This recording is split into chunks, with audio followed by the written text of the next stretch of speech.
నారు తీసుకుని వచ్చి పెనుగంచిప్రోలు పట్టణంలో నారు వేసి వారంతా కూడా కొంతకాలం గడిచిన తరువాత పంట చేతికి రాగానే కోతలు కోసి కుప్పలను వచ్చి అరే బాయ్ ఓయ్ ఈ సంవత్సరం నా పంట బ్రహ్మాండంగా పండిందిరా. ఎంత పండింది అబ్బాయి?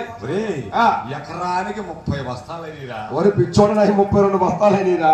ఒరే ఏనాడైనా గాని మన గ్రామంలో గింజ అనేది పండిందటరా? లేదబ్బాయి. ఈనాడు ఆ మహాతల్లి ఏమంటే అడుగు పెట్టిందో మన పెనుగంచిప్రోలు పట్టణం అంతా పాడి పంటలతో సస్యశ్యామలంగా తొలతొగుతున్నది అని చెప్పి బంగారు లక్ష్మీ తిరుపతమ్మ గోపయ్య స్వామి వారులను ఈ విధంగా కొనియాడుతూ ఉన్నారయ్యా.